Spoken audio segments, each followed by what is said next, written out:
Come this Saturday. Trying to get it back.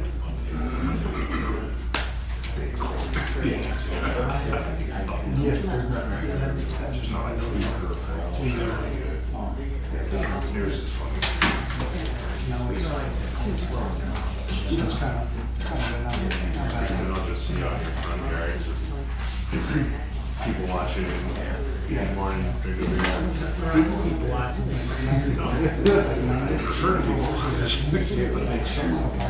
be mostly is. All right, we're gonna call this meeting of planning commission to order. Start out with a roll call. Dan? Here. Greg? Here. Kelly? Here. Ben? Here. Warren? Bridget? Mike? Here. Tom and Tom? Here. Move on to item 2, we've got a public hearing tonight. Public hearing is for conditional use permit request and associated site plan and plan of operations for new occupancy out of existing structure and associated parking lot for new and used automobile sales and service at South 91 West 22945 Milwaukee Avenue. Big Ben Motors / Sabas Tronco Gusman applicant. Tax key BBV 2111012. Owners Rates Land Enterprises LLC. The property is zoned B1 Downtown Business District and is 0.31 acres.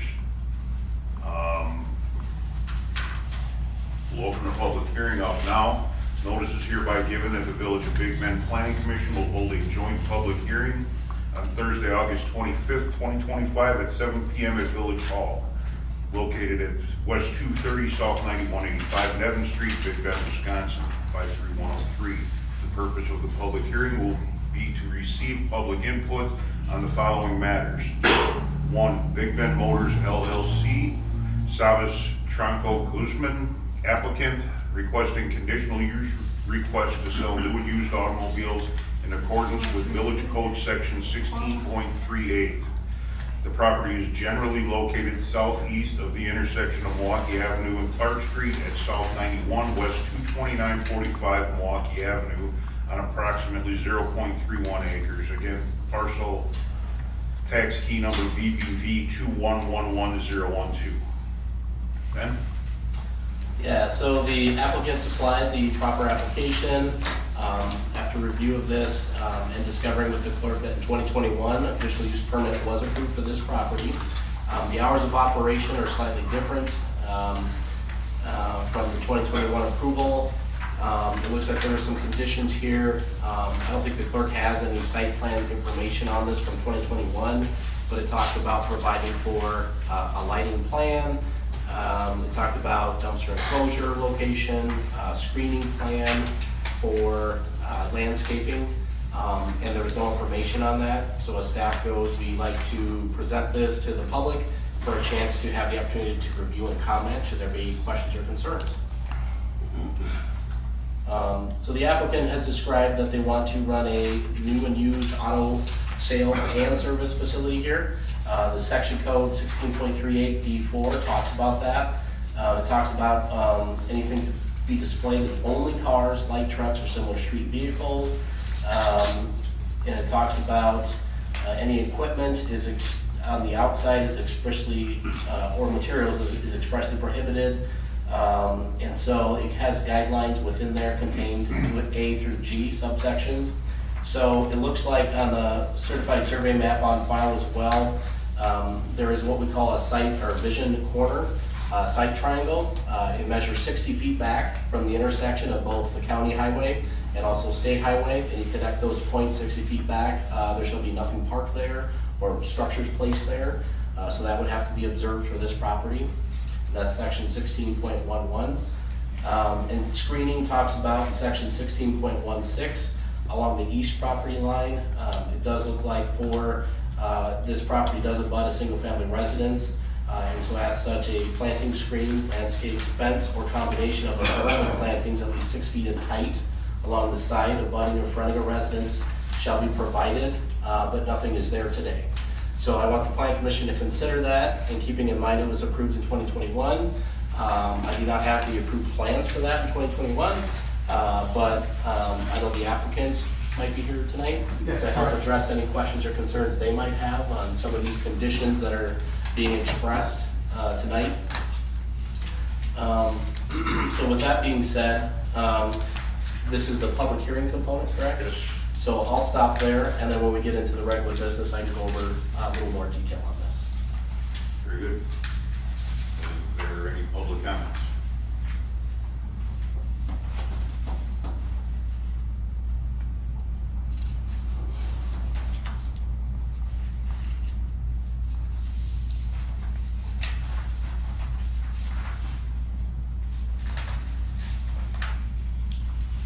Second chance, are there any public comments?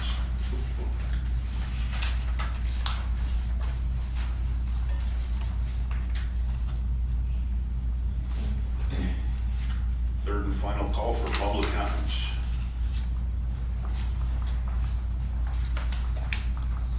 If there are no public comments, I will entertain a motion to adjourn this public hearing from the planning commission side. I'll make a motion to adjourn. Second. Any further discussion? All in favor? Aye. Opposed? Motion carries. Tracy, would you like to close the village board side? I would like to make a motion to close the village board's public, portion of the public hearing. I'll second. Any discussion? All those in favor? Aye. Any opposed? Motion carries. Thank you. That closes out the public hearing section of this meeting. Moving along, item 3, public comments. Opportunity for anybody to speak on something that is not on the agenda. If there are no public comments, we'll keep it moving. Item 4, consideration and approval of minutes from Thursday, July 24th, 2025. I'll make the motion to dispense with the reading of the minutes. Any further discussion? All in favor? Aye. Opposed? Motion carries. Two corrections. We'll change the date.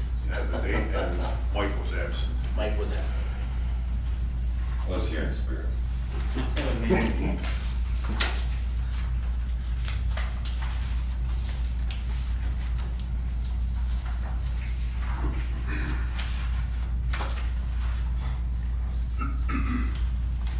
Mentioned all these, the reports down below there, be from June to July instead of July to August. 6, 7, 8, 9. Oh, yes, sorry. June to July. Starting on number 6 through. Yeah. Yeah, thank you. The meeting date, is that right? The next meeting date? Maybe on the 28th? Oh, yeah, we're on the 28th.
I'll make a motion to approve the minutes as stated except for the changes that we have.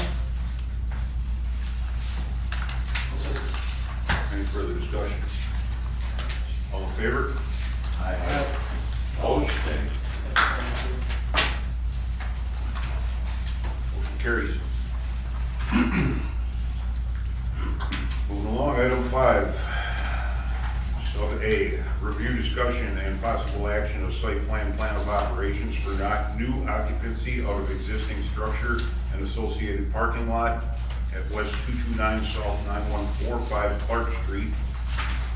County address listed as South 91 West 22965 Milwaukee Avenue. Brave Little Groom Shop by Kyle and Heather Fewer. Applicant tax key BBV 2111948, owner D&M Partnership LLC.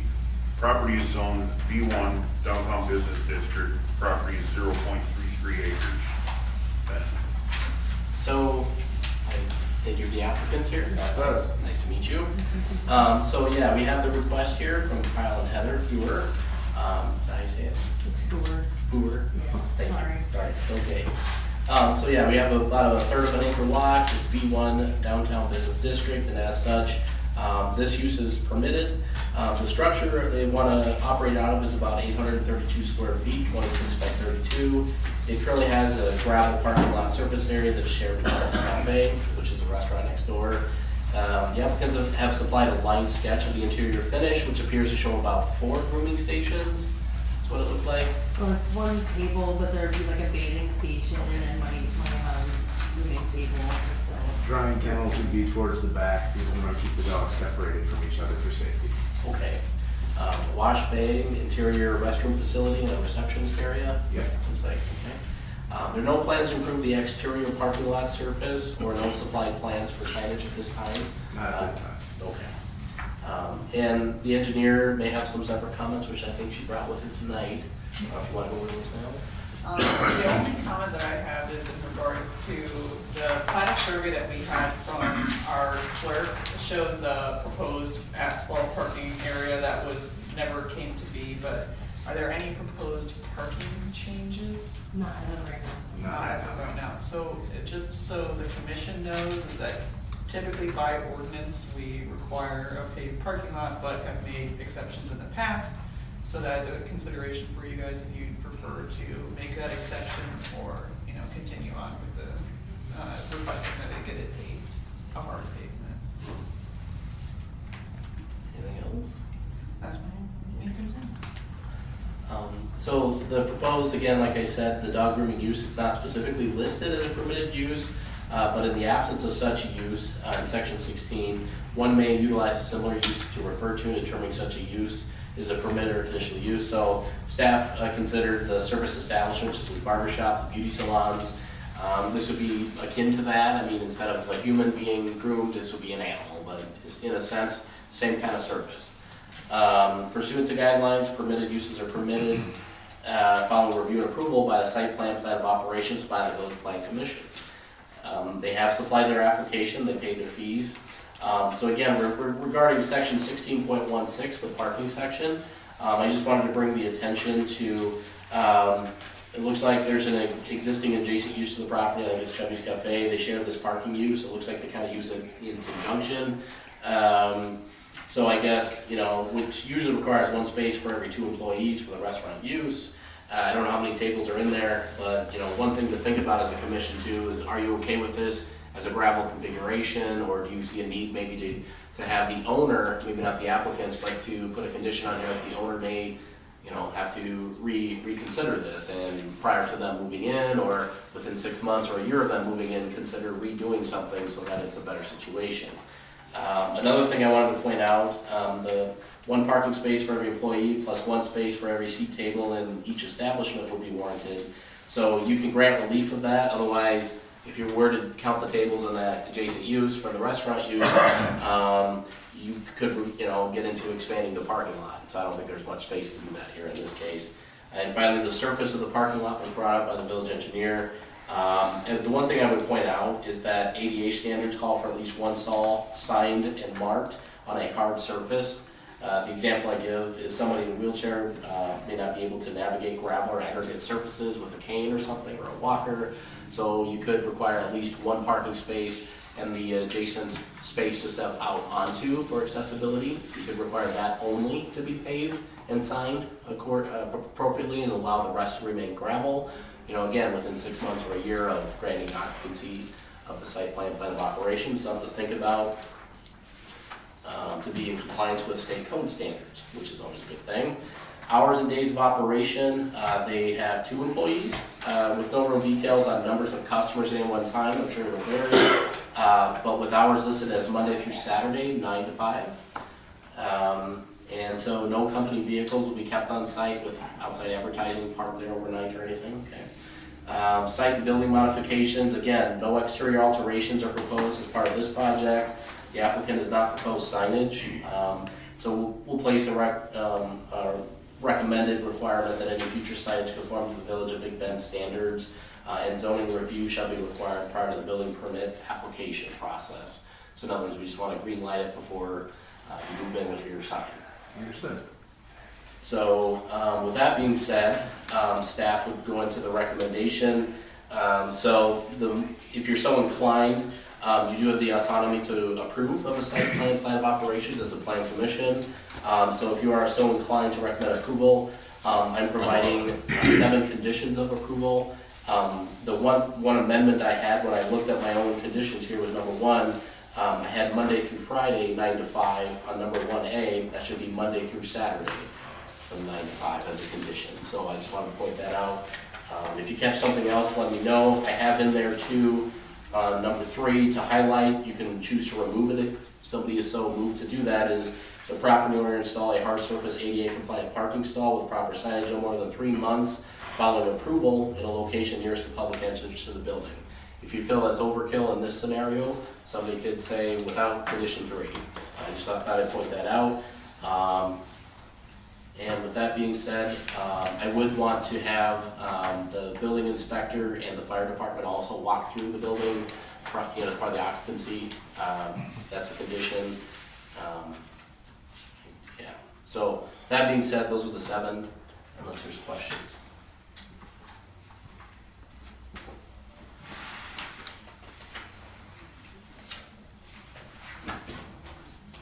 Wasn't the last occupant there a dog grooming service? I thought we just had one there not a couple months back. No, and I believe the discussion was they did the paving of the parking lot with the asphalt tailings. And they were going to mark a spot and contact a spot. We didn't require them to put in paving, but Yeah. I don't think they would mark a spot. They did mark them, but it was quickly, But there's not a sign. He had to redo the They tried to put some- asphalt on top. Yeah. they tried to put some striping down, and it lasted like a day. Yeah. That didn't work also. I think there was electrical pumping in there in between the 2. Everybody should be using epoxy every single time, no one's just goes away. Is it a state requirement or is it a state recommendation that they have at least one stall? It's a state law. It's in the NC 117 that they have to have a meeting. So The paved spot is required. now the question is, was there ever one on the site, and when was this building established? I don't know. When was state law, approved? Probably 72 or so. With the ADA stuff. So there's a lot of questions that come up, but I'm just recommending this condition because I think it makes sense. It's a chance to bring it into compliance. Just a thought that I thought of as one stall only. Food for thought. I believe Chubby's has a sign spot up there, They do. because the rest of Chubby's parking is actually down the stairs. Yeah, I was gonna bring that up. They have kind of that split Yeah. situation. They share that space and then. The front space, is their ADA space, the rest of the parking is down below, but they share the dog groomer. There was still a gas station there in 72. There's still tanks underground? No, they took the tanks out. Oh, good. That was a big deal. Yeah, it always is. There's no cans. If I could offer a solution, one that we had been looking at actually, there are paving stones to the east side of the building that lead nearly to the front. Part of my landscaping obligations are going to be to finish that paving all the way to the front. And there is additional parking in the back, enough for at least 3 vehicles. So if we were to say, put a paved, a given space with the ADA requirement to it, leading to that paved walk, would that be acceptable? That's I up to think the so. commission. Yeah, that sounds good for me. Because that would take me like a shovel and a rake and a weed whacker. That's pretty much all it'll be. And a strong back. Yes, yes. I don't think coal patch would be necessarily the way to go, but if we contacted Mike Kahn, who is the owner, I'm sure he'd be willing to have like a spot laid out and if not paved, perhaps concrete poured for that. Any hard surface is considered paved. It doesn't have to be asphalt. I mean, some areas that you kind of have pavers is like I would just want to make sure we had a permanent solution, not that we're putting additional pavers on that eventually sink into the gravel and we're right back where we started. I just would like to remind you that it's not only the ADA stall, but also the one directly next to it. That has to be 2% every which way, so that if you're on wheels, you wouldn't roll unwantingly. So if you've got a level, or just make sure that you're within that 2% in any which direction. Okay. it's 1 inch and a 4 foot level, I believe. That's really close to that. We'd be willing to put in the time and the effort to make that, if that's a requirement for the village, we're happy to comply.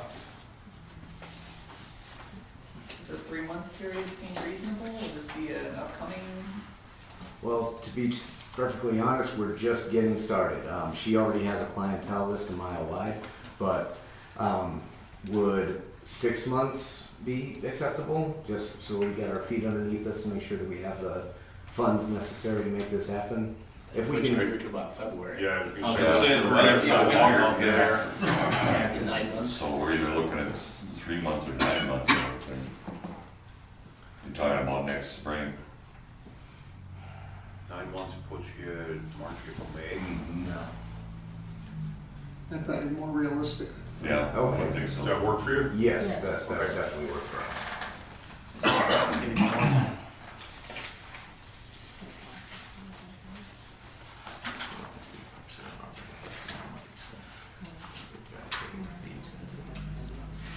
Anybody have any other issues or things you'd like to address?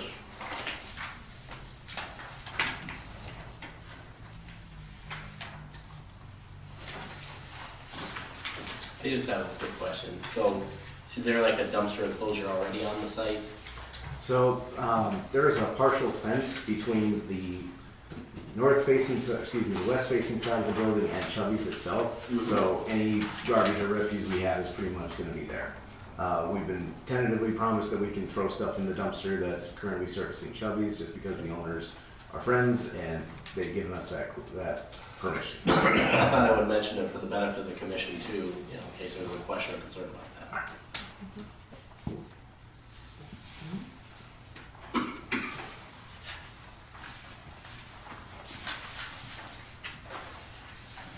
Thank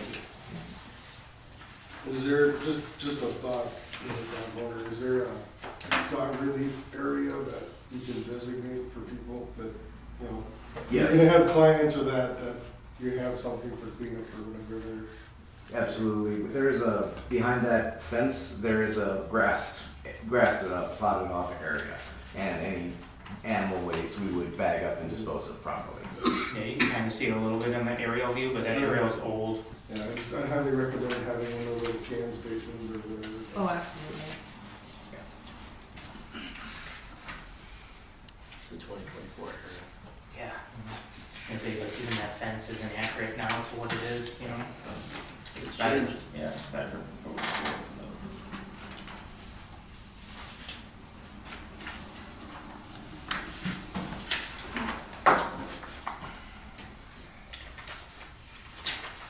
I'll make the motion to approve the change to Monday through Saturday and 9 months for the ADA. With the rest of the planning recommendations. A second. Any further discussion? All in favor? Aye. Opposed? Motion carries. Good luck. Yeah, good Thank luck, you guys. very much. Moving on, item 5D, Review, discussion, and possible action of conditional use permit request associated site plan and plan of operations for new occupancy out of existing structure and associated parking lot for new and used automobile sales and service at South 91 West 22945 Milwaukee Avenue. Big Ben Motors / Sabas Tronco Custom. Applicant tax key BBV 2111012. Owners Zarate's Land Enterprises LLC. The property is zoned B1 downtown business district and is approximately 0.31 acres. Ben. I would just start off by saying, it looks like the agenda is incorrect when it says impossible action. This is a recommendation to the village board for a conditional use permit. Guess that is a possible action, right? Recommendation. But yeah, it's not like we can approve it, the board has to. Correct. Yeah. They thought I'd point that out. A little different, but similar situation here. So yeah, Big Ben Motors is coming back here. It was last with us in 2021. Are you Mr. Zarate? Yep. Welcome back. So 2021 conditional use permit was approved with conditions. So the applicants come forward here. So they want to move in there, do the same thing, sales, service for new and used autos, it sounds like. So the structure has the existing parking area along the north side, along Milwaukee Avenue and Clark Street there, the frontage is there. It's anticipated to have vehicles parked for sales and waiting to be serviced on the property. They did supply a plan of operations and a site plan with dimensions. The proposed number of employees was left blank on the application, but the hours were Monday through Friday, 8 to 7, and Saturdays from 8 to 3. The previous approval was 8 to 2. There are 2 overhead garage doors to the service bays, which face to the north. And engineer comments, I didn't know if Bridget had any comments at the forefront here. Yeah, I have a couple. I should read through yours though, make sure they're not the same. Okay. No, my first question was how many employees are we expecting? At the moment, just myself. Just the one, okay. So then I can see that you've definitely, got the area for cars, it wasn't on the site plan, so I can see you have at least 5 spots for parking there? Or are these all cars to be sold in the picture? Which spot you talking? He's doing the exact same thing the way I had it laid out. Which side are you talking about? To the east? I think it's the north side, am And I think we gotta be careful about saying we're doing the exact same thing. This is kind of fresh, it was 3 years ago, so. Oh, okay. I'm sorry, I wasn't the engineer 3 All years right, ago. so on the east side of that building is basically where I did any type of service work or employee would park on the east side. So that'd be like that. And then you go to the west side to the property running north and south, that would be where the cars are staged. On 164 there, yeah. The employee parking is up against that house, that's that side. Yep. Yeah. Mhm. Understood. And are you aware where your well and septic locations are? Yep, they're in the back. They're in the back.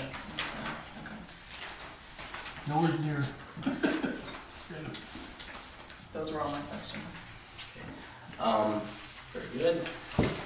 So, again, 16.38 D4 provides for new and used automobile sales establishments as a conditional use.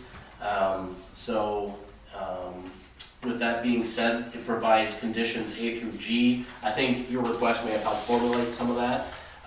And it carries with it, I just gotta mention it here, you cannot exceed, it looks like 15 vehicles that may be displayed for sale at any one time, just to keep the numbers down low and not to crowd the property. 15 again was the number. And I'll give you a copy of this when we're done too. Vehicles displayed shall be parked in no other location than those specifically approved spaces or locations depicted on a site plan that's been reviewed and approved by the planning commission. So I guess as far as displaying the vehicles on the site plan, we got a second-hand site plan from 2021. It didn't call out this is where vehicles are going to be stored for sale. So are you talking about along the frontage of Clark Street? Yes. Okay. So it runs this, yeah, 'cause that's really only the way you can stage them, the other ones all. Fair enough. And how many vehicles would you think you could park there? Well, you probably could go over 20, but we just went for 15 because it's just a small lot. You don't want to overcrowd it. You want to be able to have it 2 feet in between each car so someone opened up and hit the other cars. So And are you aware of there is a vision setback line ordinance? Vision setback line, again, is a point where the right-of-ways meet for, it would be Clark Street and Milwaukee Avenue. It's a county highway, is Right. Milwaukee Ave, and then Highway 164. So you actually, it's on the CSM certified survey map that you provided from 2021, and it shows a 60-foot vision triangle. So what that means is no vehicles can be parked there, Yeah. just so you're aware. So Yeah, you that's measure that 60 feet grassland back. area, yep. I know. Well, it's not just the grass, some of it goes onto the paving area too, so some of that can be reserved for, vehicle movement, but not necessarily parking, if that makes sense. So I just thought I'd clarify that. So yeah, there's 2 front yard setbacks here, so required setbacks are 35 feet, we're fine there. 20 feet from the east and rear. So we're gonna recommend this to the village board following tonight's recommendation from the plan commission, so you have to attend one more meeting to the board. So 16.23 A provides that new tenants proposing a change, they're not proposing a change, but you've provided the site plan. So you got the structure here. We talked about vision setback line. The other thing is section 16.11 talks about parking of vehicles and the offset shall not be used for the storage or display of equipment, vehicles, trailers, boats. I noticed there's big trailers being displayed right now. Are those for sale, or what's the story on those? Yeah, they're gonna be leaving. Okay, yeah, those wouldn't be allowed to remain there for a car sales. You're only allowed to do the cars. Just thought I'd point that out. And screening, section 16.16 subsection G talks about screening for off-street parking areas. So when you're adjacent to residential, it does call for a need to have a landscaped fence or a combination of a berm and plantings at least 6 feet in height along the side that fronts onto the residence. So There was an existing fence there at one time, and they're just doing some remodeling and stuff like that. That was Okay. on ours, so. So when I looked at it, it looks like there's like a 3-foot like decorative fence. Is that the residential side? Yeah. Okay. So it looks like it does require that a 6 feet tall visual barrier needs to be established there of a planting or some semblance of a solid fence or something as a condition for this type of use next to residential. Yeah, they didn't say that the last time when I first did it. They never had that. So why would they do it now? It's in the ordinance. Yeah. So per section 16.25, the plan commission may consider the exterior of the building. I think they're just allowing, their plan is just to allow it to remain the same color and everything, right? Everything's staying the same. Unless somebody has a question or concern about that, it's light gray with dark gray accents. Looks like it's in good shape. Better It's than most nice. buildings around here. So landscaping and lighting, again, this is a question for the commission. So the one thing I would note too is lights. I don't know what lights are on there. Are they shielded? Do they shine outward? or- No, they're shielded down. They were approved last time, yep, so they wouldn't go out into the traffic, yes. Okay, and also onto the residential lot? Yep. Okay. Nothing there facing. I thought I'd mention that in passing. Anything that's replaced would have to still conform to that. And regarding landscaping, again, question for the commission is how you feel about, staff would be recommending, 6 feet of a tall arborvitae along the eastern property line to be in conformance with the parking lot screening standards when adjacent to residential usage. Just thought I'd fish that out there to the plan commission to hear your thoughts on that. I don't know if anybody has questions or concerns about that. You can go arborvitae or you can go fence, right? Correct. The goal is a visual barrier between residential and the parking area. And I think part of the goal is to prevent, when people are making traffic movements, lights, and generally a buffer between residential and commercial. So just thought I'd point that out.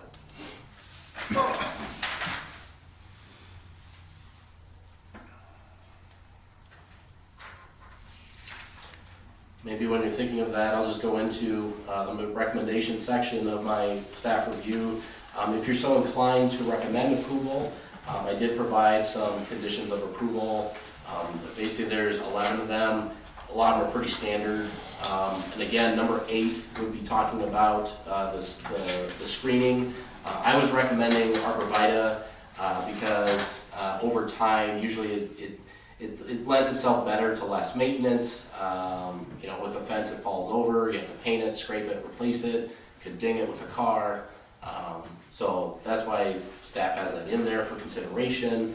And then also I wanted to point out, I wanted to put in there the hours of operation and days of week. I did not put that in there, but I wanted to add that as they had put in their application of 8 to 7, Monday through Friday, and Saturday, 8 to 3. I put that in my verbiage explaining it, but I did not put it as a recommendation of a condition, so I thought I would put that down.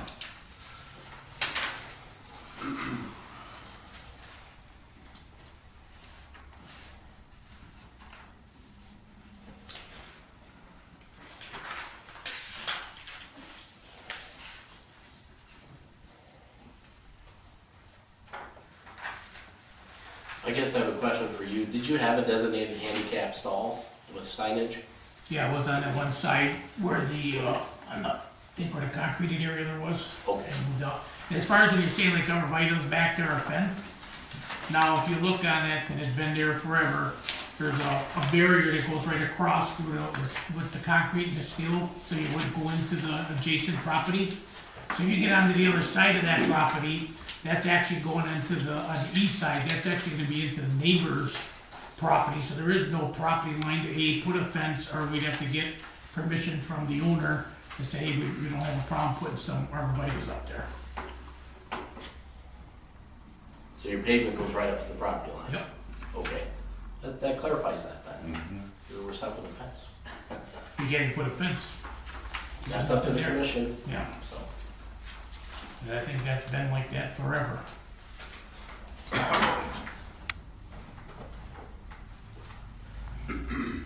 thank you for clarifying that. No problem.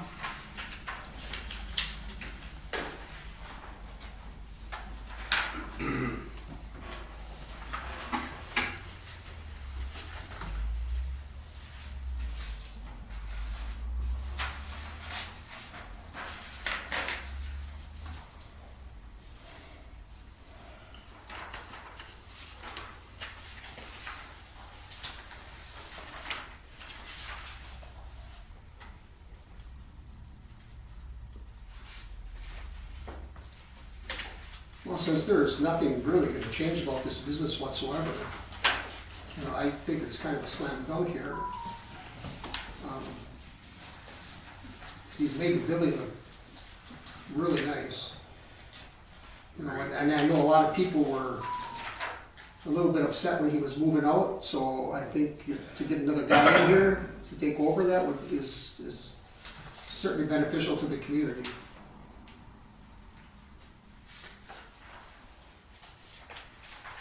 Agreed. Now, the fence, well, that's a different story. The fence is there now, is that on the neighbor's property? Yeah, I actually own that property. Oh, okay. what side I want to say much. So you're saying Oh, you never put a mind. little taller fence on your property? Well, but there was a fence there, and then it's kind of been Dilapidated? dilapidated right at the moment, but we gotta do something over there anyhow, so. That will fall on me, because he absolutely has no room to put a fence. He's got, the asphalt goes all the way side, and even on by the asphalt, and there's a steel, like, guardrail all the way down, that's like 3 feet high. It's got like cement, but it's, yeah, so, You ain't moving that. It'd be annoying to remove, but you could. it could be done, anything can be done, but, You just have to say that, I mean, you could. yeah. Spoke like a true engineer. I'm sorry. Here comes the engineer. Well, since the petitioner and the landowner next door are in agreement about what's gonna be done with the fence, I'm not sure we need to get involved in that, Yeah, we right? just said there needs to be one, they figure out who puts it in. The only concern is if one day Greg sells his house and then that new owner is then frustrated with how we did not follow the ordinance. I'll be the new owner. Buy it on They tell them to buy it, so, I know the whole corner. I mean, if you know a good landscaper, you could probably get a tree. Ouch. All right. Or a landscaper, sorry.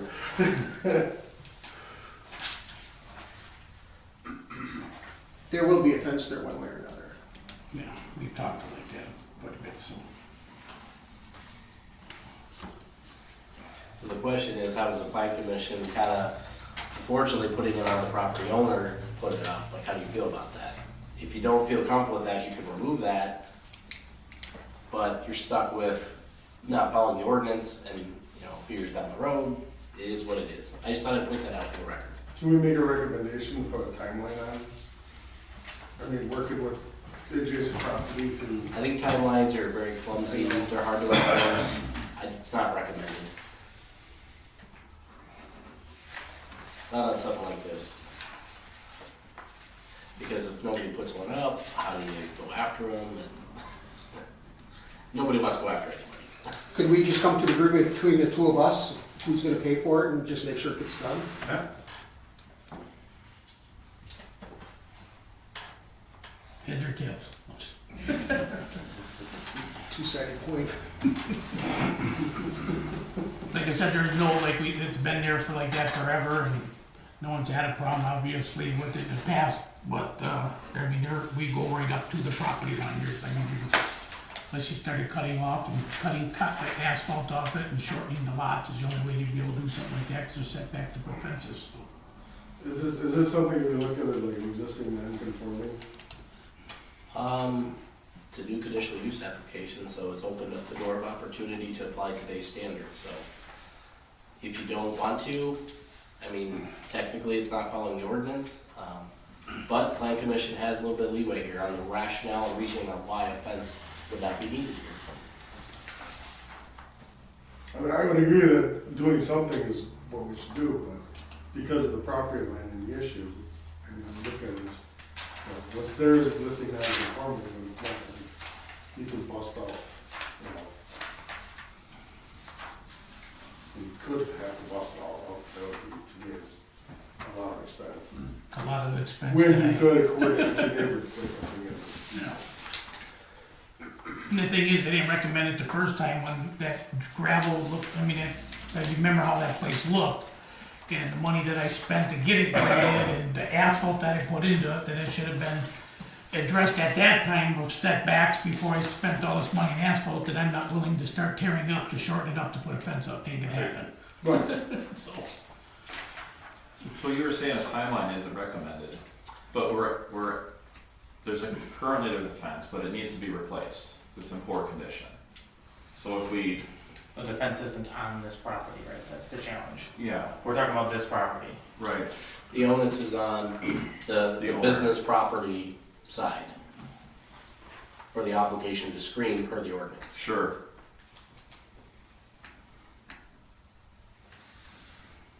Unless, an idea is, the current owner could grant an easement of access of 4 feet or 2 feet for the purposes of a fence. You two would work out and record a document so that it stands the test of time forever, that whoever buys the residential property understands that a fence is allowed to go in that foot or 2 of whatever space you needed to erect a fence. So that the current owner has the right to go on and off that as an easement of access. To maintain it. or just throw the arborvitae's up, like you said, that'd be the cheapest way. They have a few holes to And you them can up. still Either way, contain them within an easement and then stipulate that those have to be maintained perpetually by the business owner or the owner of the property on the commercial side for the benefit of the residential property owner. I don't know, I think it stays the way it is. It's up to the commission, so. Good conversation, good ideas.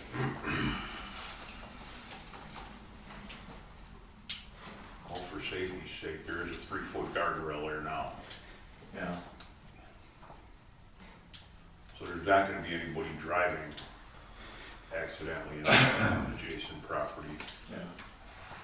The hours of operation shouldn't dictate any light noise from headlights. He's only going till 7 at night on weeknights. Right. I think the concern is, like what was brought up, is if for whatever reason,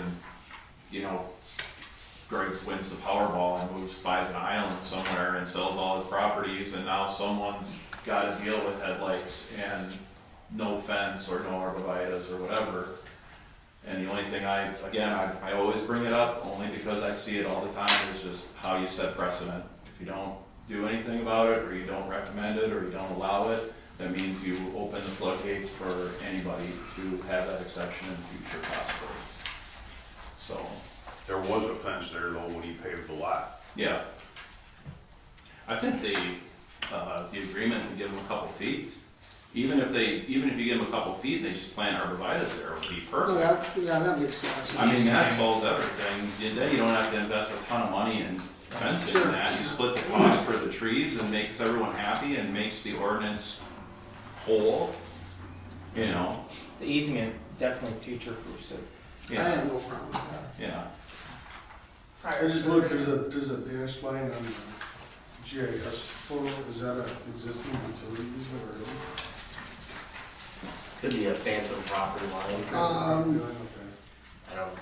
Yeah, there is no, There's no existing utility easement? no,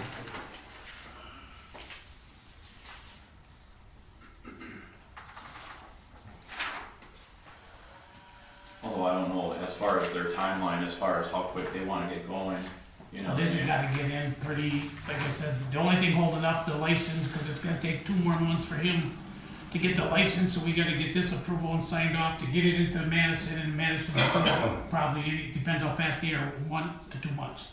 So this has gotta like, What's the process to record an easement? Pretty simple. The attorney drafts the document, they both sign, take it to the courthouse, Washington County, record it. Okay. And I would recommend a condition be that the clerk receives a copy and places it in the file. So- or what happens if we just leave all that alone to make it go faster and make an agreement that we just put up to.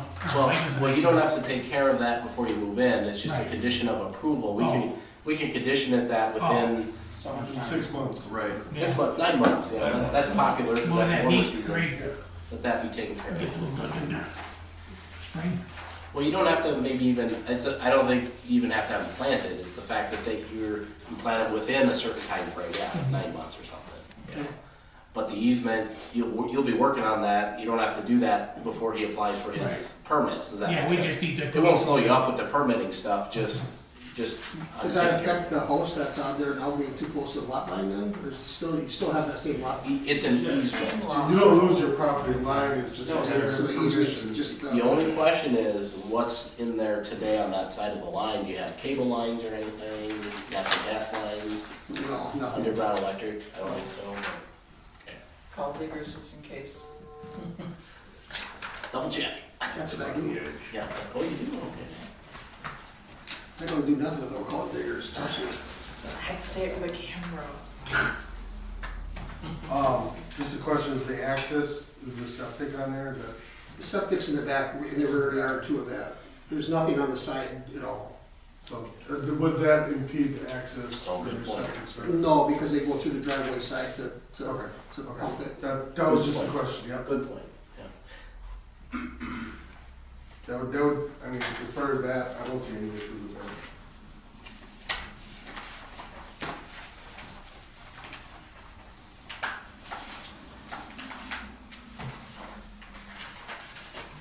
So I guess for number 8, as a condition, does somebody want to take a row, a shot at the row of arborvitaes? And I could say a dense row of arborvitae planted at sufficient spacing to achieve a visual screen. It says, and 6 foot tall at time of planting shall be planted within a newly created easement on the residential side.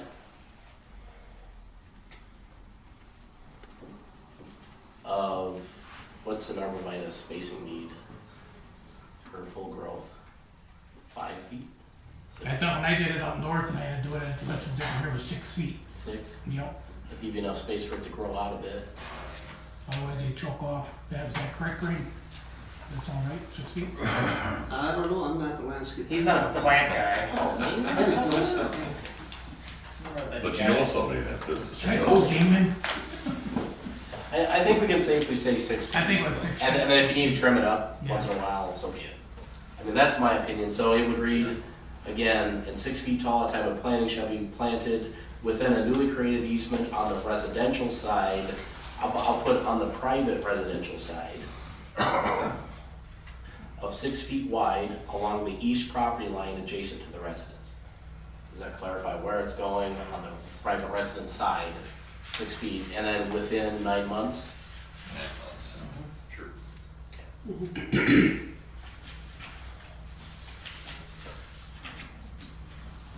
Does somebody wanna, I mean, is there any other questions on this request other than that? I didn't wanna take all the time with that. Nope, that's it. Besides putting in the hours of operation, Yeah, and adding the correct hours of operation as a new item, correct? Thank you. If we're all in agreement, I make a motion to approve based on the change in the comments for the fencing and the hours of operation. I'll second. Any further discussion? Ben, didn't you say that we were? It's a recommendation to the board. Recommendation of the board. By approval, that means recommendation to the board, yeah. Yeah, Right. if you take out the next board meeting. So when's the next board meeting? Next week, Next week? Next week. next Thursday. So does he need to be here? Probably should, I'll be out of town. Should, if he can, you know, it should be quick, but he Same- should be here just in case there's a question. Same time? 7 o'clock, Seven yeah. o'clock? Okay. All in favor? Aye. Opposed? Motion carries. Thank you, good luck. Thank you, Thank you, guys. guys. Along to item C, discussion, consideration, and feedback on concept plan. On concept plan request for a proposed new residential subdivision resulting in 13 lot plus 1 outlot, at least 26,000 square feet in size each. The property is located on the north side of Henneberry Avenue, approximately 500 feet west of Oak Ridge. On the current vacant property, tax key BBV 211-299-8004, owner Castleview LLC. Lot size is approximately 13.1 acres. Property is zoned R3, single-family residential. Ben? Okay, so the applicant's here tonight, Mr. Majeski. So this should look like a similar property. I understand he has since purchased the property.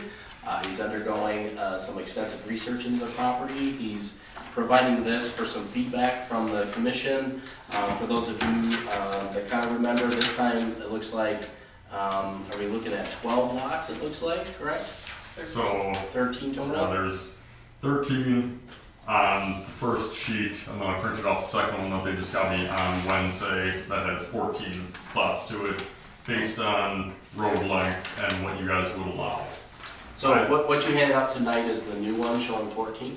Yes. Okay, I haven't seen it, okay. It depends on what you guys allow for the road, because right now, the first sheet is where the road is laid out, how the land is laid out for this. But the survey company came up with the second sheet, that's more of a white grade, and that's a lot shorter of a road, but it's cutting through the land, more straight, a little bit easier for fire trucks to gain access. That also gives me 14 lots. That either way, lot 1 and the last lot, either lot 13 or lot 14, is wetland on the south side of the property just off of Henneberry. And those would be both outlots that would have retention ponds to them that are 0.344 and 0.177, so 0.521, a little bit over half acre of retention ponds. I like that. Yeah. But I do need a variance for the road because cul-de-sac length is 800 feet. Option A here is 1,400 feet, and option B is 1,200 feet. What were they again? Option A is 1,400 feet. That is going on the darker map along with how the road is actually laid out right now. Option B, the whiter map, the more straight road, is only 1,200 feet, both with a 90-foot cul-de-sac hull to them. It just depends on if, since I don't own that land, how it works with the village, with me putting in that road and giving the road to the village versus the land that's mine to sell. How does that work? So generally speaking, so the village ordinances, they obviously govern, they're established based on good design principles. There's reasons for that, maybe you can go into why. But I'll just say, so the village board are the ones that can establish the policy on saying yes or no. But for tonight's purposes, this is the first time the plan commission has seen it, so maybe to give you some feedback. I mean, plan commission wise, I know this is the first time we're seeing kind of a polished up example. It kind of resembles something similar, though the west side is a little different with those existing residences. It looks like you're giving the property owner the current driveway situation, right? Yes. Shared driveway, so that doesn't change. So for option A, the road is where the land is laid out. For option B, the road is moved to the east a little bit, so I would actually be gifting those 3 houses more land. Got it. So you're shifting the road, yeah. Yes. Got it. Okay. You connecting their driveways for them? They're all gravel driveways, so I did say that with all the gravel I'm hauling in, I'd backfill it for them, so.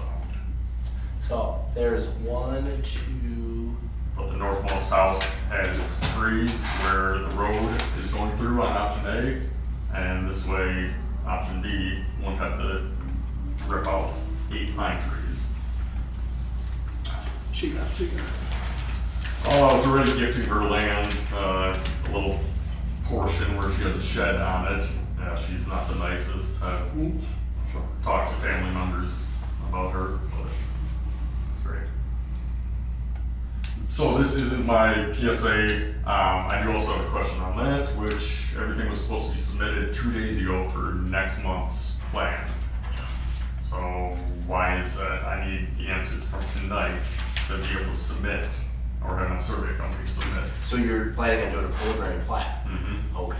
So that's where they need the answers from tonight for whether they go with option A or option B, and then they'd be able to submit it next week for next month, or if you won't take that, then it would be for October. But I'm trying to get everything hurried up so I can. So some of that is kind of a policy decision by the plan commission as well, if they're willing to give you a little bit of leeway. I know Bridget and myself as staff, we like to have as much time as possible to review and look at this and double check state, local ordinances on what you're proposing. Measure twice, co-local ordinances, which are pretty extensive. And she does a lot of engineering tech review, so she'll I do just this. sent her a 100-page document from the survey Stormwater company. management? I got about a quarter of the way in. No, it was just their delineation Okay. for it. It looks good so far. I'm paying a lot of money for it. It's like they're dealing with DNR, they're dealing with the wetlands, they're looking at it for everything. I have a quick question, and obviously the answer is no, but I'm gonna ask it. Are there gonna be any sidewalks along either side of the cul-de-sac? Are there anywhere in Big Bend? No. I don't have them down Dr. Rose Avenue. I'm a on my planner, so I house. have to ask. I know it takes my meetings, but, the other question I have is, where's the nearest fire hydrant for this? Bill Pond? Bill Pond? The mill pond, yeah. I'm just Bill asking Pond on being water close. supply, like, I didn't know if that comes up from time to time. Yeah. Okay. And again, so drainage wise and slopes, are you gonna have to create building pad sites that are a little higher than what's already there, obviously, to build up? For And how much fill are you gonna have to add for either side of the roadway?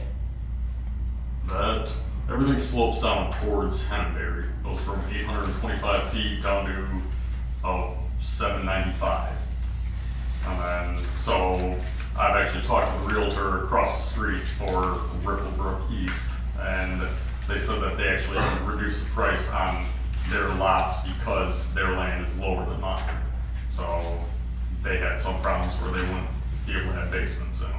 But my land is a lot higher than that, going down towards Henneberry, into the wetlands, into the river in front of it, into the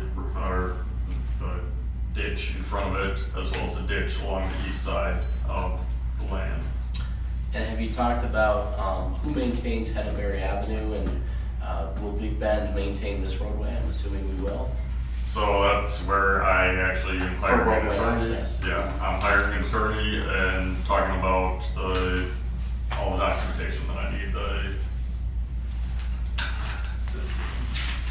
the covenants, the developer's agreement, all those fun pages. And I'm being told that's why selling, or not selling off lots 1 and 13 or 1 and 14, but instead having an HSA set up and having the 11 and 12 property owners take care of the retention ponds.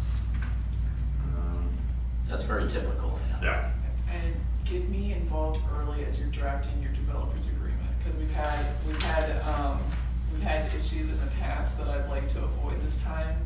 The number one thing that's popping in my head is like when you're building houses, you don't wanna have your road all pretty and finished. You want it to have just the binder and not the surface, because otherwise it just destroys it, and then we're not gonna accept the road if it's destroyed. So you pave the binder, and then, there's things like that. no, but I've asked you guys when I first started this, like, Yeah. when can I sell houses, and when does the road go in, and reading about this, it talks about, having the binder in, but you're saying you can't sell houses without the gravel, without the asphalt, but then now you're saying that you don't want the asphalt there, because. The final Yeah. coat. She said the final coat. Okay, the final coat, yes. Yeah. Yeah, okay, that's And the fine. binder This is the first layer. Yeah, And that's to protect you, because yeah, otherwise okay, you that have to says, pay for it 1 to twice. 3 years after. Right, Okay. and I don't want you to have to pay for it twice. No, I've read the ordinance on that, that Yeah. saying 60% of houses and 1 to 3 years after the first coat. So if there's ways I can help, that's. That'd be great, because, the Ripplebrook, developers agreement was 100 pages as well. Yeah, And I it's, talked to them, and she said, well, we made it super simple, and we don't wanna put all these stipulations on houses being built of, you have to have all the same siding, all the same, like, I don't wanna do that with their houses too, but there are some things that you want, like an actual asphalt driveway. that one's probably a good jumping off point, but I know we have to ask Starza to go back and get signatures from all of the people that bought the houses. And if we could just put that in the developer's agreement and save you and your attorney running around time, I would love to, fix that. Okay.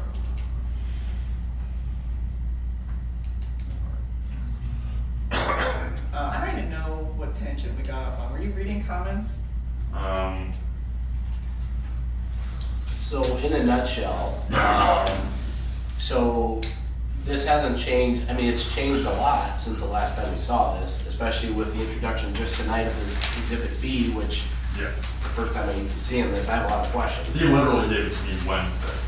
Okay, so, That one, I have a question on, can I even do that road? It's outside of the land that I own. the question I have is, so you're excluding the existing homes from your subdivision. No. So basically, the homes that are on recorded lots, CSM lots, your roadway's gonna go past them. But They're they gonna go all up have to that. gravel driveways, and I would be backfilling their gravel driveways regardless. And they're still gonna maintain their existing gravel access driveways. So, as I'm counting, you have 1, 2, 3, 4 lots using that existing driveway. Is that true, Dan? Are they gonna There's- maintain your existing access, or are they gonna just hook into your road? They're gonna hook into my road. So they will go, you will change it and go directly onto the new road. Yes. So you're gonna All of modify their CSM to Mhm. give them the land so that Yes. they would. Okay. Sure. That's what I'm getting at, so, okay, I just make, because they don't have a lot number on this Exhibit B, that's why I was like curious, I'm like, why are they not numbered? I don't think they have lot numbers on either. I don't think we have to give them new lot numbers. They don't, but I was just trying to make crystal clear, because they're shown as dashed lines as existing, I understand, but I was like, I just want to make it crystal clear, thank you. Yeah, there were 3 houses back there, there were 4 plots, but the 3 houses that utilized the Right. gravel private road to the west, which is also another question, because I theoretically own that land. Would there be a way that the lots can use that as a driveway, or do they still have to go out to the new road? I would recommend you pay an attorney to give you an opinion on that, because there's a lot of what-ifs, Okay. and it's a pitfall situation where you don't want to guess wrong. Because People have property rights, and those rights continue. the southmost property wants to continue to utilize that gravel road for his driveway, because his house is farthest to the west. Yeah. Yeah, I could see that, yeah. Now, would he realistically be able to connect with a different drive? It would just be a lot of longer gravel driveway for him. Oh, I got you, yeah, makes sense. Oh, I'm writing something down right now that I'll add to my memo, Dan. But I think like the first like 3 feet of every driveway has to be asphalt no matter what. So you might have to give them a little tiny like apron to connect into your road, because sometimes it can damage the road and right next to it is gravel. Okay. So I think that's, but I'm gonna check before I go to officially. Okay. So I think this is the time and place for the commission to kind of consider, this 800-foot cul-de-sac length, maximum, and he's exceeding that by about, 50%. yeah. So I mean, 600 feet. I guess, I can see the rationale, but, is there a question or concern from the plan commission about that he should be aware of before it goes to the board? Because this theoretically would go to the board. So, Not yet. as a preliminary plat. So it will be brought forward and we'll have to address it, so. Hopefully at next month's meeting, because What is the rationale behind the 800 feet? I was gonna same thing. What's the background on that? Where's 800 come from as the goal, the max length? it was in section 16 or chapter 14.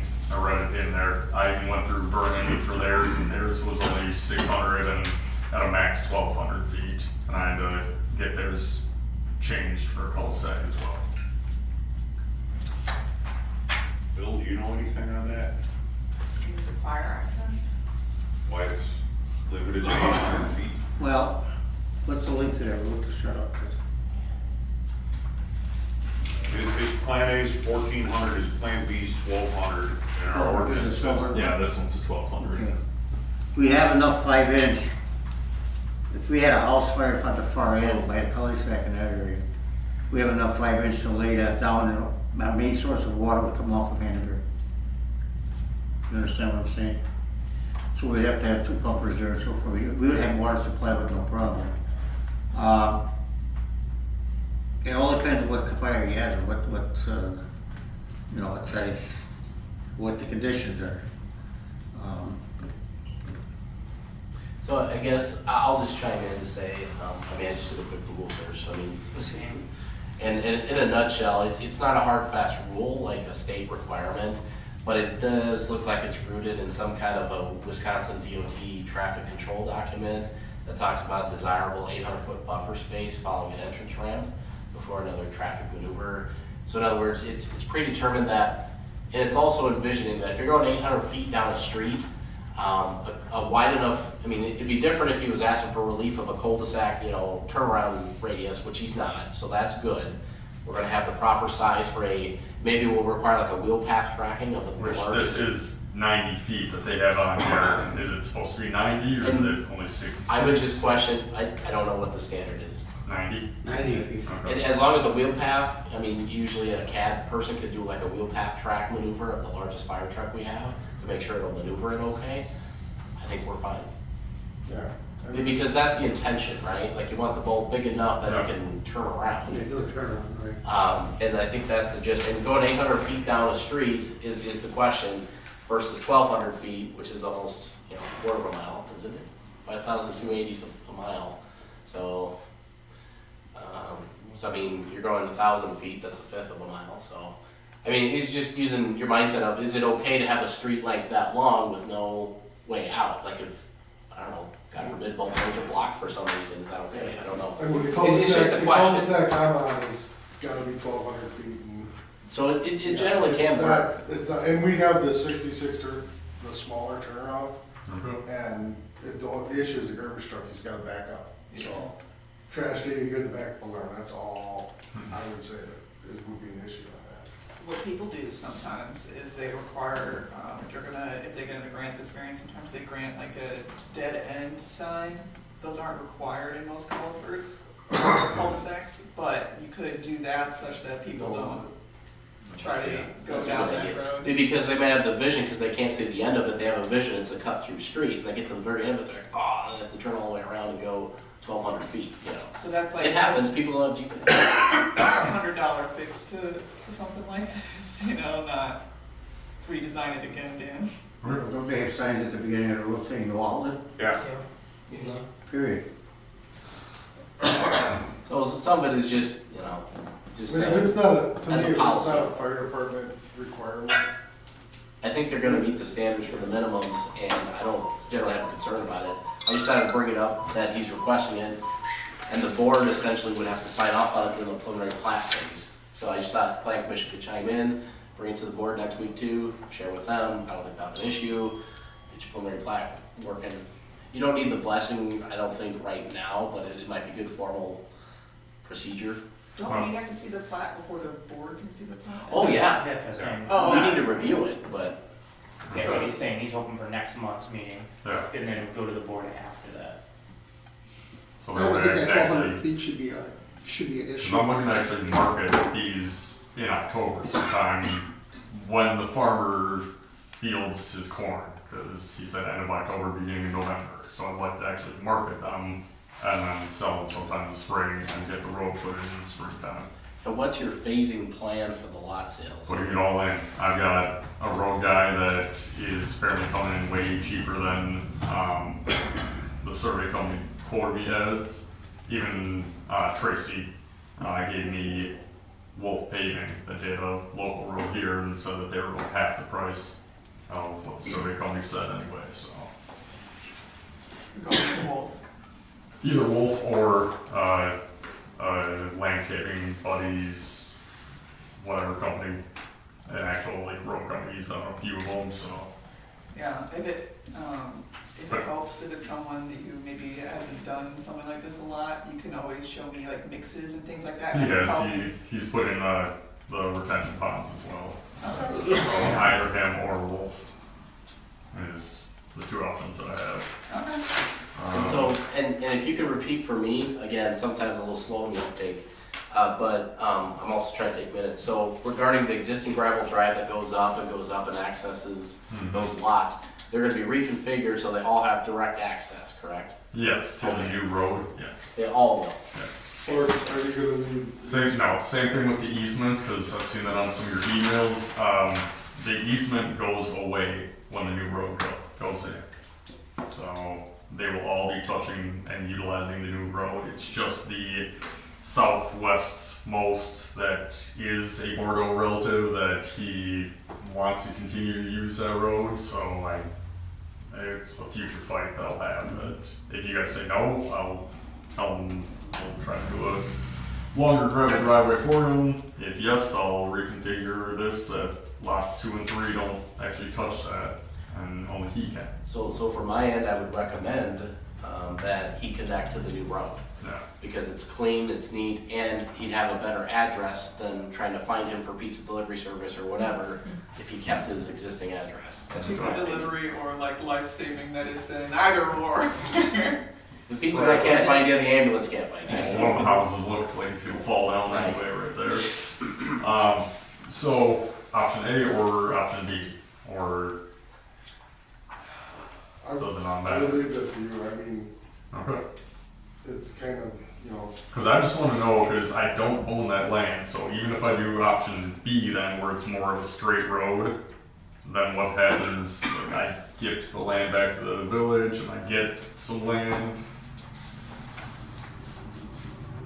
I'm sorry, could you repeat the question? I'm confused, because literally how Alvin Bordeaux pieced this out, I only own like outside of, I only own, like he literally had this road driven out, Right. drawn out in his plan. But my secondary road is going more straight, on a shorter road, less turnarounds for fire trucks or less turns going in there. So, So you would have two actions. You would have a preliminary plat, you would also have a request to vacate the existing right-of-way. okay, Side-by-side companion request to the board. It's not complicated, you just have to formally request vacation of a roadway that the village owns and have the village board sign off on it following recommendation by the planning commission.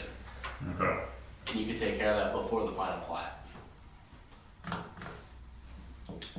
It's so weird. You usually do that at the time of your preliminary plat, And well, I'd recommend that you put in the agenda order, you do the vacation of roadway first.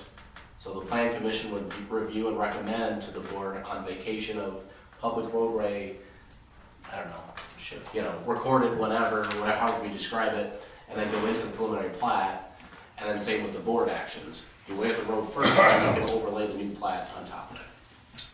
Did you ever find the original plat that shows like when did this happen, how did this happen? 1970. Yeah, 71? yeah. It was a fight with him and his ex-wife. And she divided it up, and that's kind of how it. And not all the sat. kids wanted the land. Yeah, Because I talked to one of the relatives. And now it's Dave's problem. yes. Well, Yeah, bought this one of my other questions is a sign. Oh. Do I have to do I have to request it, or can I just put up like the neighborhood Is sign? it gonna be bigger than that? Yeah. 3 feet Is it by gonna be 4 feet. Maybe it'll be illuminated? weatherproof? 3 feet by 5 feet.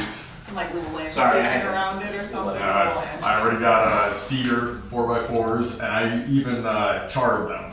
So the simple answer is yes. So it's a plan commission review and recommend to the board. For those days. Monument sign, monument sign.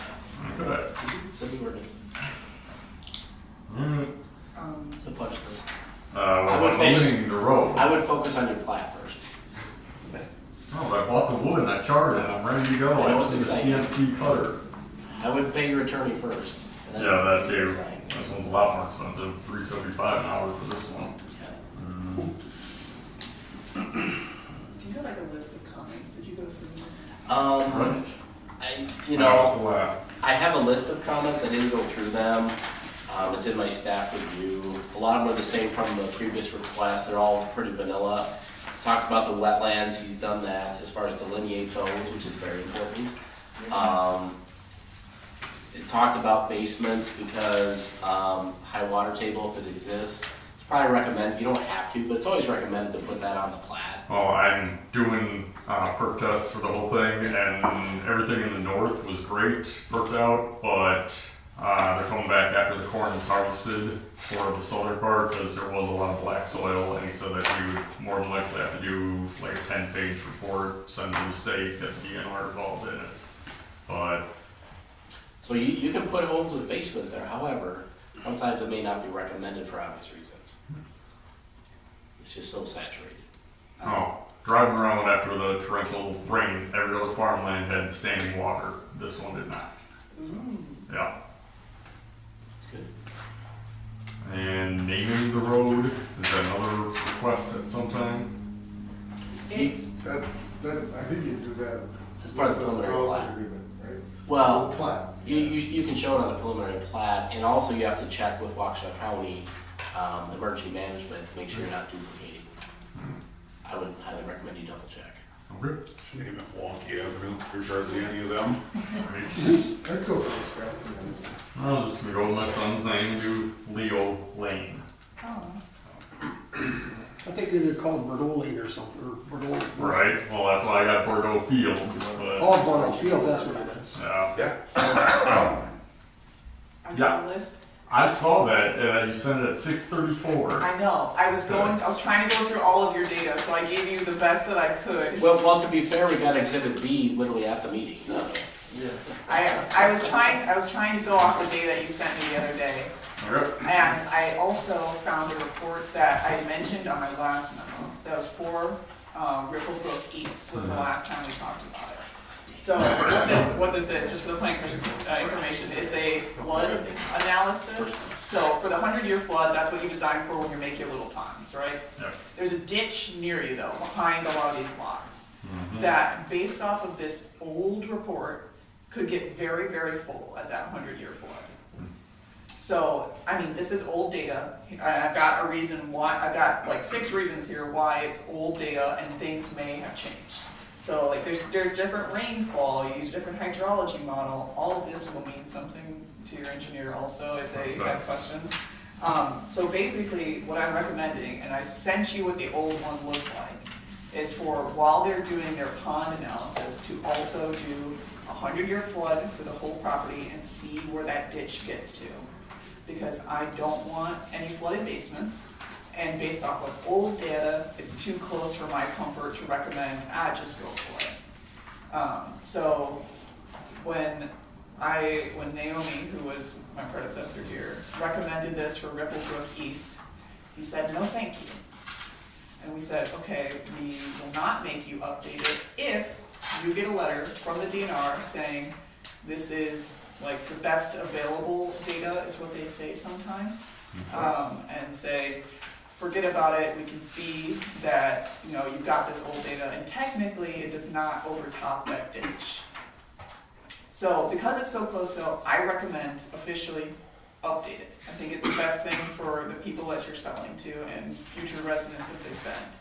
However, if you disagree and you would prefer to go to DNR, I've also given you the report and the letter that we accepted from the DNR. You are more than welcome to go get a second opinion, and if the DNR says it's all hunky-dory, then I am hard-pressed to go against the DNR. But that's my official recommendation, just taking a look at the contours you had on this that you sent us. It looks close. And so I just want to protect the homes you're going to build there. I'm not, I'm just selling the land. You know what I meant to mean.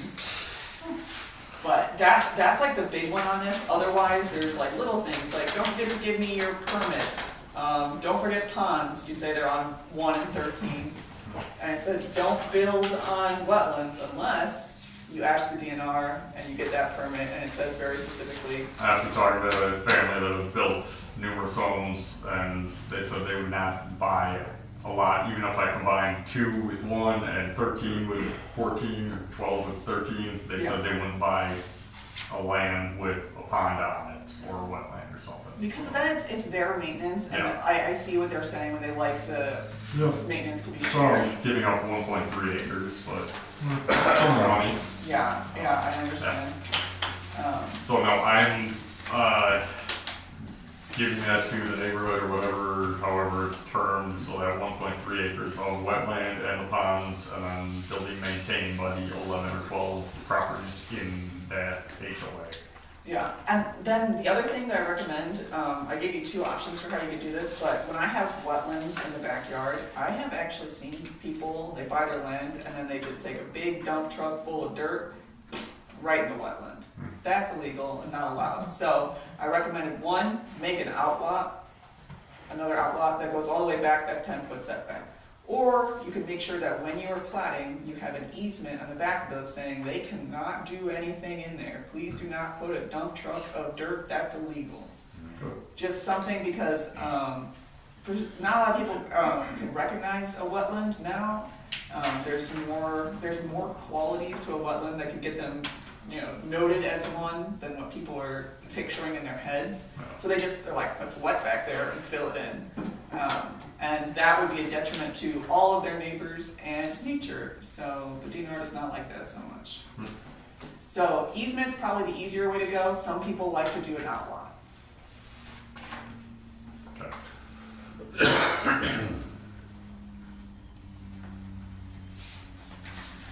Those are the interesting ones. Other ones are boring. And Bridget, would you like to have, maybe recommend like a staff meeting with him, with you and me, to sit down exclusively to go over some of this as village staff? We could. I would. How do you feel about that? Like, do you want to like bring your engineer in and you can like talk through all these points? Yeah, that'll be fine. They planned on that anyway, but they want to get the PSA out anyway, so I can start marketing the lots. Yeah, I wasn't sure if they'd already done like pond calculations that kind of determined like how big they would need their ponds, and are these? They have. They're just literally waiting for my answers on this, and if we're on option A or option D. Okay, because I haven't run numbers on that. I haven't like gone to see what your drainage area is. I'm pretty sure he has. I just talked to him. I gotta call him again tomorrow after this meeting, but that's where I even asked him, do I really need the pond? Because I haven't seen them in Ripple Brook. I'm gonna show you. I'm gonna drive I've driven there numerous times. I don't see like stained water or anything, even after the torrential downpour. But the 2 roads that make the little V in the back, it starts right there, and then there's a swale and then a pond in the back. Okay. So, That's I fine. wouldn't lie. I'm putting them in. It's at my cost, putting them in. Like, you know what else, look out, quite a bit, is a, underneath 164, they put a big pipe through there. Yes. And then they put some stone on the bottom, so that, you know, you gotta slow it down to the river. But it lets the flow go through more. And with the storms that we had, helped out quite a bit. I'm sorry, there's a new pipe there One across 164. going across 164. Yeah. That helps a lot right there. Down here? That might change the flood that I was worried about, that first Right. thing I was telling you about. That might change it a lot. Uh-huh. So make sure they know there's a new pipe based off of the report that I gave you. Okay. And we can talk about that in a meeting if that is helpful. This is where Ripple Brook goes southwest, and it goes underneath 164 into the Fox River. Maybe that's why you didn't see any water. That's why he Because didn't I was have like, as I much think water she- this year. Yeah, because I've talked to all the neighbors and they said that there's standing water in like 2 spots all the time, and I have yet to see it. And I drive out there every time it's raining. And one final thought that I have too is regarding, village staff, Eric of Public Works, have you talked to him yet about this? No. Maybe talk to Katie, see if you get a hold of him, he may not have any concerns about this, but just put it on his radar. Knowledgeable fellow. Because I know Henneberry Avenue, it goes in and out of Vernon and Big Bend, and I don't know this At stretch. Muskego. Yeah, for an Muskego, access right. permit, I'm not sure who you would ask, because that's the question that I have. This stretch of Henneberry, does Big Bend maintain this, or does Vernon do it? For an entrance permit, I would just ask. For an entrance permit, I've read about that on Waukesha's website, and they say Waukesha only oversees 11 cities, but not villages. Villages, it's on your personal village board. So it's you guys and the planning board. So I can put in the road. Thanks, guys. Yeah, what was the other one? It was you want to go longer than 800 feet. Yeah, What was the other one? 1,200 feet and 1,400 feet. No, I thought there was another thing that you wanted to do. You were asking about. It was the cul-de-sac length and then something else. There's too many papers. Oh, the getting rid of the Getting verbiage, rid of the dedication of the Right, road. yeah, right, would. Oh. Oh, yeah, that was the two, the driver.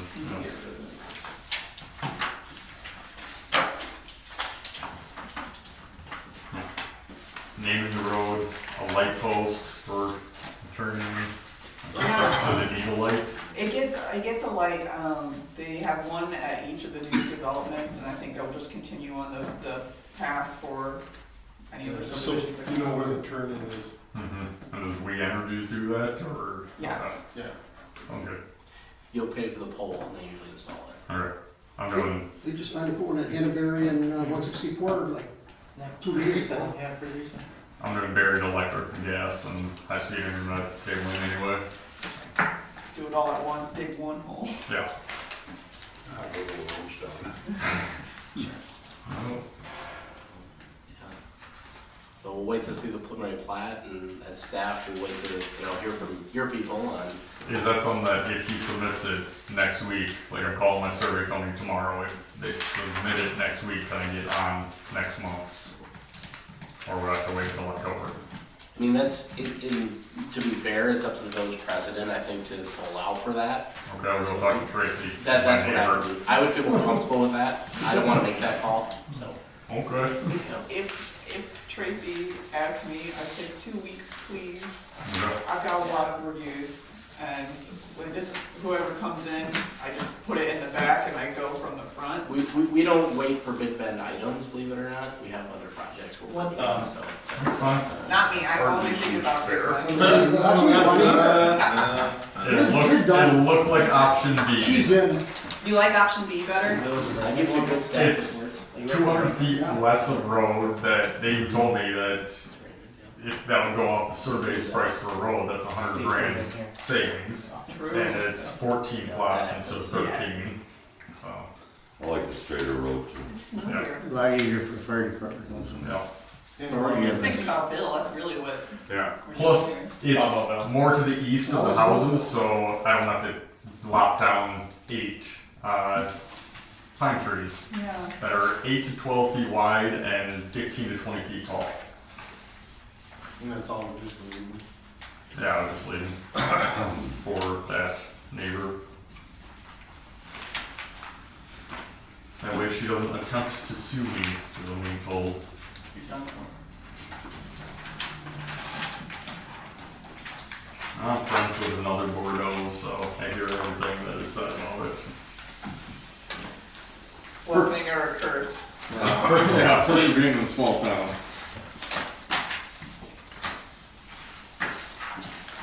That's pretty nice. I lost my agenda, I don't know. It's alright, it's over. Hey, I still get No one action more items, chance to right? talk. Correct. No action, that was feedback. It was just feedback for his benefit to ask questions. Got it, yeah. Had the wrong side view. Move along, item 6, planners report, Pat. So we've been in conversations with BRT Trucking. It sounds like they are still under the impression, they're waiting for direction from the official village. From the village president, I understand, sent a letter requesting some formal items that's been requested by staff. So we're currently waiting on that. So that's on hold for now. I got a question regarding that then. Yep. He's been in there since March. Yep. He has totally blacktopped the whole property now. He is annoying as hell. He's been given till the end of September to come in to the clerk's office with plans. Told Otherwise, me he's the not other day gonna over the fence, he says, I just bought this property, I can do whatever the hell I want. I would encourage anybody aggrieved by that to contact the clerk. And I did. make a formal complaint because you're keeping tabs. And I've each, got enough video to send to bury him. Did you get my email from that yesterday, by the way? I checked the email. Because I'm almost positive that his cleaning those trucks out there in his parking lot is illegal, without having a pad or anything to catch the water. there are regulations on that. Just running right down the ditch and And that's again where the village, leadership is aware of it, and they're gonna talk to Public Works, village engineer about this, and try to get to the conclusion of exactly what he needs to do to be in compliance. he routinely is out there cleaning trucks and using the gas floor at 9 o'clock at night. You can hear it from probably 300 feet away, and it's 50 feet from my house. And he submitted an application that was incomplete, right? And that's what happened, so on that. He said he was plan- gonna supply other items that were required, and we never received them. But yet he's moving forward with us without the approval. Correct. That's an issue, Yeah, I think he's planning on asking for forgiveness rather than permission. No, he knows our. Oh, I know he knows better. So that's where he's at right now. What were the hours though listed on that? He wants 24 hours. He wanted 24 hours. Holy smokes. Does anyone else have 24 hours within the village? Industrial park. Yeah, industrial driving is 24. But none of that is adjacent to residential property. Right. That's But, I mean, it's something that we have to know, because when he asks, well, Billy Bob has it, why can't I? We wanna have a reason, why can't I, locked and loaded? Well, you gotta figure that Wind Drive subdivision, industrial, yes, but you whack more closer housing to that. Yeah, Where Industrial Drive originally did not have the housing that close to it until now. But there's a pretty good hill between the two, and everybody gets along, I can speak to that.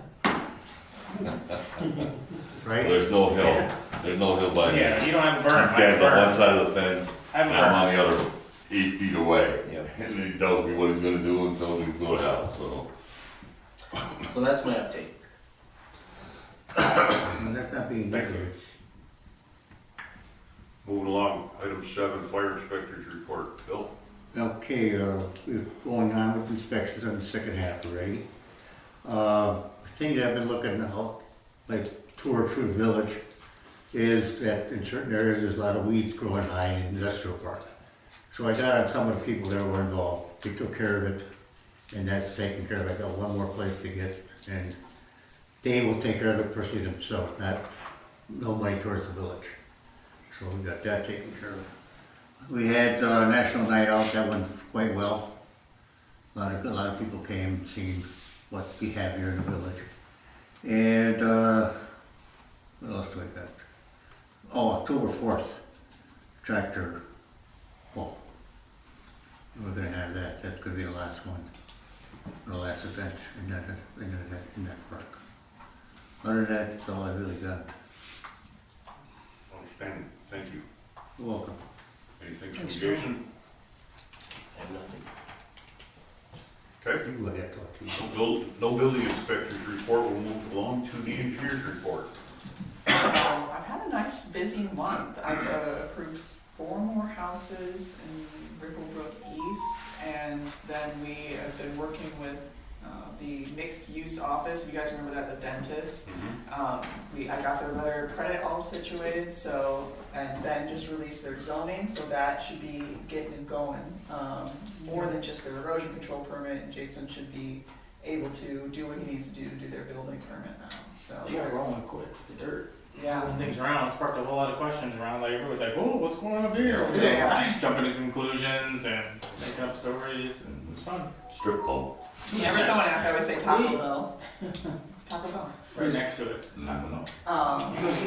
We In a Hardee's, you gotta have one. Oh, okay, off topic. I have one other thing, I'm dealing with a complaint from, the property next to American State. So they're on hold until spring, to let you guys know that they were experiencing some tariff issues with, the steel. So, they haven't done anything, but next to them, the Village of Vernon resident had been calling Katie, upset with runoff that was coming from American State property.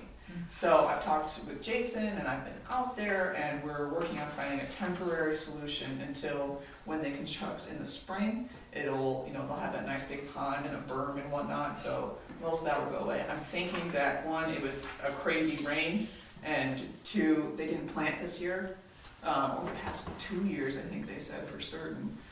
So that just went straight through. Nothing absorbing it. Nothing absorbing it. So I think that was the problem. We're working on finding a temporary solution so we can all play nice neighbor before the construction starts in the spring. I think that's the only complaint I got this month. I think that's the only approval I did this month. I think I'm done. Thank you. Yeah. Any correspondence? None. Next meeting, Thursday, September 25th. Mike, Motion to adjourn. any further discussion? All in favor? Opposed? We are adjourned. Warren, I may not be here next month. I have FEMA training and that's for Maryland. I believe. I gotta check my calendar, but I'll text you. Okay. All right. Thank you. Everyone's all in the car. Thank you. No, I actually left you. I've driven a lot through neighborhoods and see that there's new lineup. At that's their like headquarters or whatever out there. I went there, I worked For us, right before last So- month, and walked through, and walked through, I saw where things were draining. You get tired of doing something. Yeah, okay, yeah. You get survey shots of the corners, and you can just submit that to me, and I'll take it from there. I'll have it right tomorrow, and I never heard that. So, with the official, no official letter went out.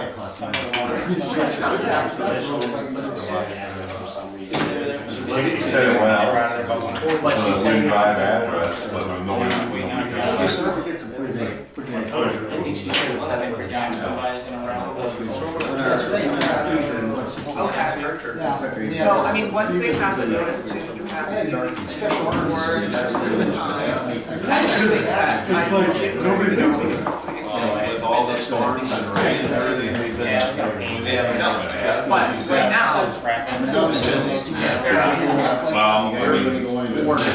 I think cost more. You're here and they're right now. But if you want to do Yes.